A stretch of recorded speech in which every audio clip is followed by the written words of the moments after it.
जयराम जी की ज्योतिष एवं कर्मकांड की संपूर्ण कथा के आज मैं 45वें भाग में परिचर्चा करना चाहता हूं।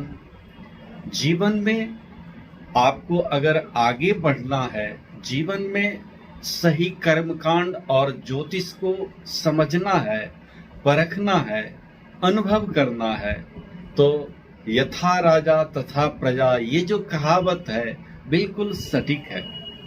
आप जितने सक्षम होंगे, आपके पौरोहित जी, गुरु, आचार्य जितने दक्ष होंगे, उतनी ही परिपक्वता आएगी।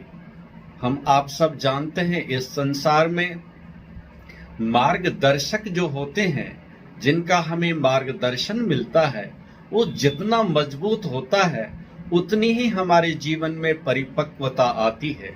आज मैं एक आपको कथा सुनाता हूं कि अनभिज्ञता के कारण समाज के अंदर में वो बातें आ जाती है जो सत्य से परे होती है।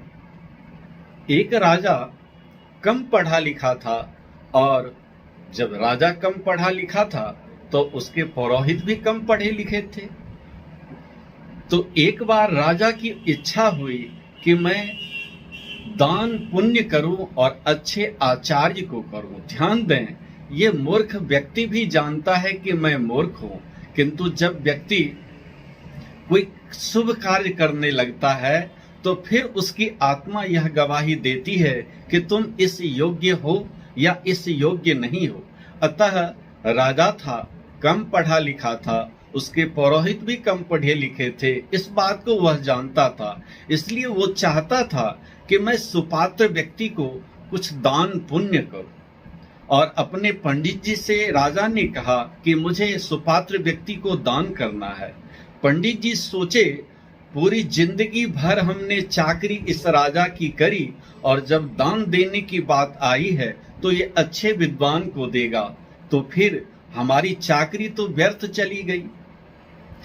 पंडित जी ने कहा, राजन, पात्र को समझकर ही दान देना चाहिए। राजा बोला कि ये भी अच्छी बात है। बोले, एक मैं श्लोक देता हूं, इस श्लोक का जो भी कोई व्यक्ति इसका अन्वय, इसकी व्याख्या, इसका सही भावार्थ बता दे, उसको तुम देना। ये कैसे समझोगे कि ये आचार्य दक्ष हैं और बढ़िया है? राजा बोला, आपने सही कहा। तो उन्होंने एक श्लोक दिया, शुक्लाम वरधरम देवम शशिवर्णम चतुर्भुजम प्रसन्न वदनम ध्यायेत सर्व विघ्नोपशांतये। हम आप सब जानते हैं भगवान विष्णु का जो स्वरूप है, शुक्लाम वरधरम देवम, शशिवर्णम, बिल्कुल चतुर्भुज है। भगवान विष्णु जो है चतुर्भुज है, और उन्हीं का यह श्लोक है, प्रसन्न वदनम ध्यायेत। जिस व्यक्ति को, जिस जीव को परमात्मा का, स्वयं श्री हरि का दर्शन हो जाए तो संसार से, भवसागर से वो परे भी हो जाता है, मुक्त भी हो जाता है और गदगद भी होता है। इस श्लोक का तो भावार्थ वस्तुतः यह है, किंतु पंडित जी ने राजा को बताया कि देखो राजन, ये जो श्लोक है, शुक्लाम वरधरम देवम, एक चांदी का रुपया है। राजा बोला, सही कह रहे हैं। उस रुपये का रंग कैसा है? तो बोला, सफेद है। तो शुक्लाम वरधरम देवम शशिवर्णम चतुर्भुजम, और एक रुपये को 4 भाग में बांटोगे तो 4 चौवन्नी बराबर 1 रुपया, तो ये चतुर्भुज है। और प्रसन्न वदनम ध्यायेत, किसी गरीब व्यक्ति को अगर चलते फिरते एक चांदी का सिक्का मिल जाए तो प्रसन्न हो जाएगा कि चलो आज का भरण पोषण हो जाएगा। राजा प्रसन्न हुआ कि कम से कम सुपात्र को ढूंढने में हमारी आपका जो यह श्लोक दिया हुआ है वो मदद करेगा। संपूर्ण राज्य में नगारे पिटवा दिए और यह कहा कि जो भी कोई आचार्य इस श्लोक का ऐसा भावार्थ बताएंगे, उनको हम अपना आधा राज्य देंगे और एक आज्ञा का पालन करेंगे। संपूर्ण जगत के जितने भी भूदेव थे, विद्वान लोग थे, आते थे सभा में और इस श्लोक का वर्णन करते थे, क्योंकि यह जो प्रस्तुत श्लोक है वो भगवान विष्णु का है। और जब कोई भी आचार्य भगवान विष्णु का वर्णन करते थे तो उसको कारागार में राजा डाल देता था। इसी क्रम से कई हजार जो आचार्य हैं वो कारागार में पहुंच गए। सत्य जवाब देने के कारण ये जो राजा का अपना व्यक्तिगत पुरोहित पंडित जी थे वो बड़े ही गदगद होते थे कि चलो आज इतने पंडित जी को अंदर करवाया, आज इतने को करवाया। एक दिन रात के समय भोजन कर रहा था और पत्नी बोली, महाराज आजकल आप बहुत मुस्कुराते रहते हो। पंडित जी बोले, तुम्हारी समझ से परे की बात है। ऐसे कहते कहते टालते गए और कई आचार्य कारागार के अंदर में पहुंचते गए। उस सभा में ऐसे ही पंडित जी की तरह एक कम पढ़े लिखे आचार्य थे और बोले, हम कोई आपको जवाब देने नहीं आए हैं, हम तो सभा में इसलिए आए हैं कि देखना चाहते हैं कि राजा का जो श्लोक है उसका उत्तर कौन व्यक्ति क्या देता है और किस कारण से आचार्य लोग कारागार में पहुंच जाते हैं। जब राजा ने श्लोक दिया और उस आचार्य को उन्होंने कारागार में डाल दिया तो ये पंडित जी सोचने लगे, श्लोक तो बिल्कुल सही है, भगवान विष्णु का वर्णन है, फिर यह राजा जो है इस आचार्य को, ये समस्त आचार्यों को कारागार में क्यों डाल देता है। बोला कि ये तो पंडित जी के घर से पता चलेगा, क्योंकि सचिव वैद्य गुरु तीन जो प्रिय बोल ही भय आस। आप हम सब जानते हैं कि सचिव जितना बढ़िया होगा, वैद्य जितना बढ़िया होंगे, गुरु जितना बढ़िया होंगे, उतना ही जो है हमारी परिपक्वता आएगी।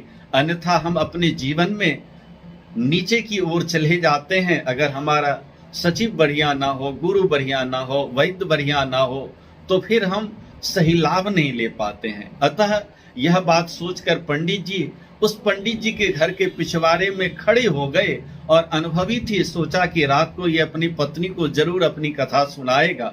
उस दिन उन पंडित जी की पत्नी बोली कि आज जब तक तुम यह नहीं कहोगे कि तुम्हारे मुस्कुराने के पीछे कारण क्या है, तब तक मैं तुम्हारी कोई बात नहीं सुनूंगी।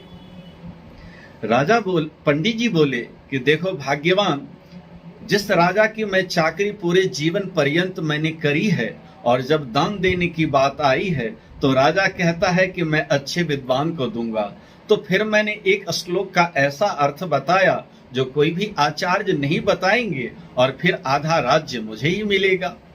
अगले दिन उस सभा में वो पंडित जी पहुंचे और राजा से कहा कि मैं आपको जो है जवाब देना चाहता हूं। उन्होंने बिल्कुल इस श्लोक का, भगवान विष्णु का वर्णन किया, लेकिन कहा देखो राजन, इसका सही जो अर्थ है यह अर्थ है कि एक चांदी का सिक्का है और वो धवल सफेद रंग है, उसको अगर चतुर्भुज 4 चवन्नी बराबर 1 रुपया होता है, जिस किसी गरीब मजदूर को यह रुपया मिल जाए वो प्रसन्न हो जाता है और उसके जीवन की एक दिन की गरीबी समाप्त हो जाती है। राजा प्रसन्न हुआ और बोले, महाराज आप जैसे आचार्य की मुझे तलाश थी, आधा राज्य आप लें और एक आज्ञा आपकी मानूंगा।